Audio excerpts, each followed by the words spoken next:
Welcome. We're going to have a little discussion about the New Mendon Senior and Community Center. Talk about the plan and where we're at in preparation for the town meeting. I'm Phil Sipley. I've been a resident for over 40 years, actively participating in the committee and trying to get this project through for all the towns. I'm Peg Noguera. I'm also on the committee, and I'm on the Council on Aging.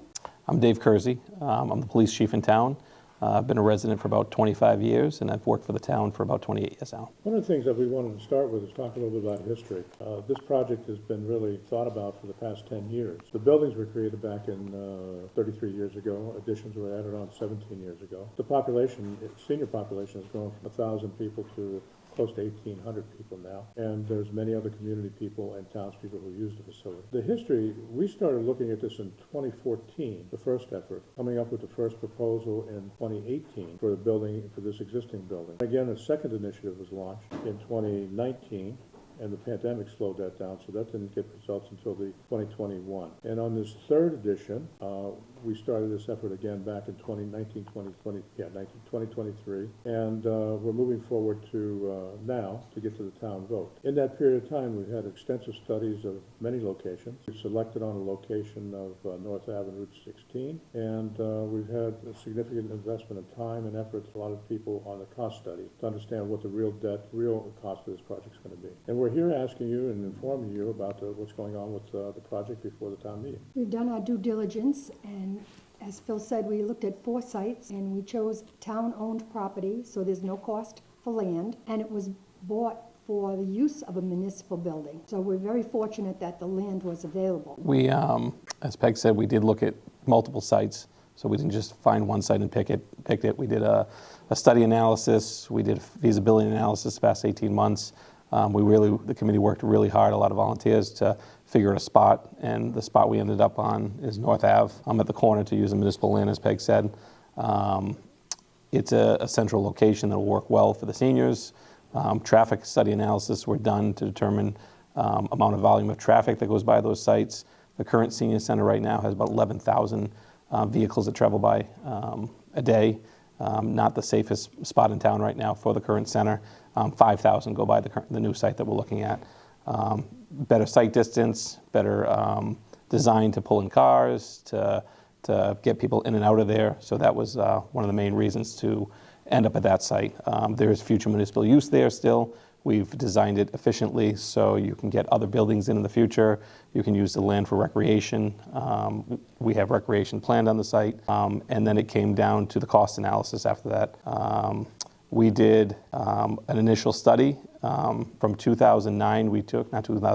2019. Okay. We took the initial building and the square footage and the size that was going to be built here on this site. The cost analysis was done in today's current market, and it was $17 million. Once we had that cost analysis, we realized, because this was the initial site here at the current senior center, that it was going to be more cost efficient to build on a new site. And at that time, we had to actually make cuts. We had to make it more feasible for the town. So the building that we're looking at now at 13.2 is actually smaller than the one that we were going to build for $9 million back in 2019. And actually, the site that we chose lends itself to not only a senior center, but a community center as well. The site has about 24 acres, and we're going to be using less than 3. And so there's room for trails, there's room for recreation. We've talked to Parks and Rec. We've talked to many people in town about the things that the town needs. One of them was a basketball court. There was an idea about a pickleball court, Shuffleboard. Shuffleboard, Yeah. Shuffleboard, and bocce courts. Yep. We'll get back to the time when they used to have a tournament here between surrounding towns with the bocce court. That'd be interesting. I think the key piece is, as we look at the building and our design, we're looking at energy efficient capabilities throughout the building. As we get into the project and the detailed design after it's approved, we'll look to also acquire grants and other opportunities to put in the latest technology if available. And again, I've always been, it has to be consumable, commercially acceptable and viable technology and not experimental. And I think there's some good stuff out there, and we'll be looking to implement that as we go forward. This facility is not just a senior center. It's a community center as well. We have a chance to build a vibrant community where the seniors and multi-generational activities can go on. Today, we're single-threaded on a one-room activity area, and only one event can happen at a time. In the new facility, I can envision and imagine Cub Scouts and Girl Scout meetings going on after school rather than at night here, while the senior center upstairs has adults doing their programs and enjoying their time. And I could see intergenerational activities between the two, school and senior center. I think there's a wonderful opportunity for the town to take a look at planting a community center and a senior center in the center of town that provides activities for the entire community. I know there's been a lot of questions about funds and financing. The location here, currently, after many times, I think Dave mentioned it, we've come up with for a $500,000 assessed value, your annual tax would increase $149.81, or $37.45 a quarter. And that's until this is a short-term period. This doesn't go forever. This is not a... No. So what we're looking at here is there's two type of finances. There's debt exclusions and there's overrides. A debt exclusion is usually for a capital project. And once the capital project's paid off, the bond is paid off, that drops off your taxes. And then operational is what carries on, and it increases your operational, such as salaries, maintenance. Those type of overrides are different. So we're looking at a debt exclusion right now for this. And what we've really tried to do in the town in general, since we built the police station, and that's part of my involvement here, is the debt. We started to manage it back then. We had a great board. Back then, it looked at the right time to build the police station. And what we did, the way we looked at it is we looked at the debt schedule. And we didn't always do that in town. So we tried to come up with a debt level that this town should maintain to take care of our needs, to take care of our future needs and the needs we currently have. And that's set at a certain line. And we have things falling off, so the time to plug it in would be now. And to get a building up and running and ready to present to the town usually is a 4 to 6 year time period. We're the only building in the queue right now for that, and this is the opportunity to make sure that we don't create a spike event with your taxes, where debt drops off and it goes down a little bit, but then next time we have a building, it's going to go through the roof. So we've tried to make it manageable and affordable, and we've left room for other buildings in the future. So as this debt gets paid off, other debts will fall off the debt schedule, and then that's the time to plug in something for the school, something for another municipal building that may be needed. And that's a schedule that we should keep in to be good stewards of what we have here in town. And hopefully the future boards will stay with that. It really was, Rich Schofield was an integral part of that when we started doing it, and we've carried it on for the years that have preceded him. So I guess what it comes down to, most people know, how is this going to affect my taxes? So that's the bottom number, and we have charts here that will show you can plug in what your house is, and that's how it will affect. I don't want to confuse people and say this is all your taxes are going to go up by, because your taxes will always go up because of operational. There's 2.5 every single year that your taxes go up. And of course, the way the economy is, when your house is worth more, your taxes are more. So that's something that's a constant and has nothing to do with this project. This is the direct result of this project. That's the portion of your taxes that go up that will be part of this project. And if you look at it compared to, I've talked to Phil, you go out to eat with a family of 4 these days, you're going to pay more than that, and that's your yearly cost. I think if you look at the various levels, you're down less than $1 a day, or down 50 cents a day for the 500,000 assessed value. And the needs, it's a senior center, it's a community center. We started out with this committee as it being a senior center, but we've learned that here, and I've learned, after being here for 27 years, I've learned that this currently is more than a senior center. They do a lot of community things here that encompass the whole entire community. There's veterans events that happens here. There's veteran services that happen here. There's flu clinics, health clinics. This is also, right now, I serve as emergency management director as the chief, and I have for several years, and my deputy director is Mark Pacino. We use this as our emergency shelter. It's inadequate as a shelter. If we were to have an emergency, it's hard to house people here, and we would completely shut down the senior center. There's no shower facilities. There's nothing to keep this place clean if we had to use it as an emergency. So that building will use as an emergency shelter too. And with a food pantry, and with emergency management, we have monthly meetings, and we talk about, if incidents happen in town, if something would happen at that school and the police and fire have to respond, how are we going to handle things? Right now, we have nowhere to send the kids in the school across the street at Clough if something were to happen. This gives us an opportunity for planning with emergency management, a place to send the kids if an emergency were to happen.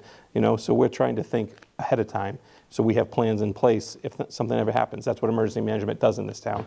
So that would increase our emergency management capacity also. So this building really is a multi-use building, And a lot of people ask us, well, why are we doing so many uses with it? We're a small town. We need to be efficient with our funds. We don't have a large commercial base. So when we build a building, it should be something that is efficient. We analyze the costs and make sure that we can use it for multi-purposes, because we can't afford to build a community center, a senior center, an emergency shelter.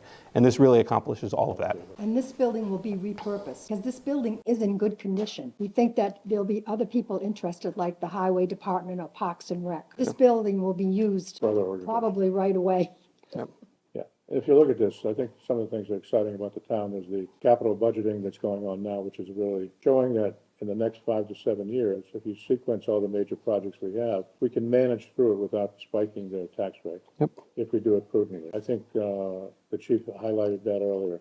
And I think that's what, in partnership with the finance committee, with our finance operations, with other other organizations in town, the select board, we have a good vision of when things can fit in and out of the budget. I know there's a lot of concern about Misco School. I've sent 2 sets of kids through that school. I know that they're going to be coming up with budget requirements. We've left room in the budget so they can be addressed. There's been questions about fields and recreation. There's an opportunity for any committee to be formed and try to pursue those activities. We're not taking away from those. There's actually funds available to create recreational activity, and they're more than willing to help. Not what we're taking from other areas. I think we plan to consider other departments, other needs. Yep. And there's ways for the citizens, like this project, to pull together and determine what their needs are, present it to the select board, and move forward with it. Yep.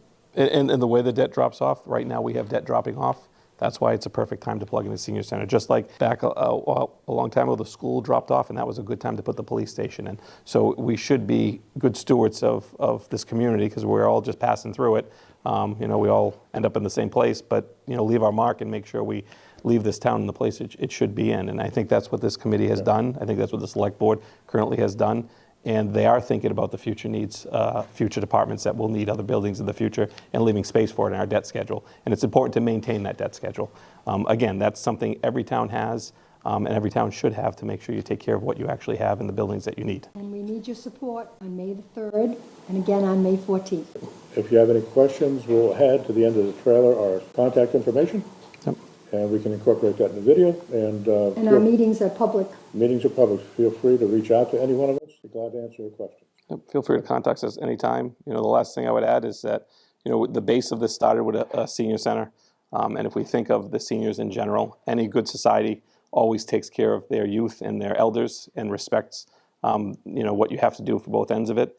And after COVID, a lot of things have changed. It's changed in policing. We all know policing has changed. We now have clinicians on staff, because we know depression and mental issues have come about because of COVID. And the seniors are an affected community. They are really affected by isolation and loneliness.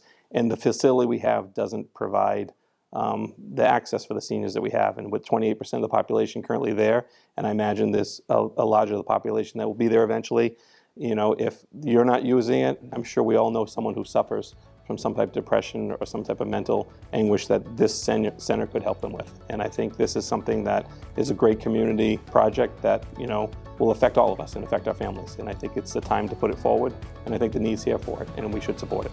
Thank you for your support. Thank you. Thank you. Oh, yes. Vote yes.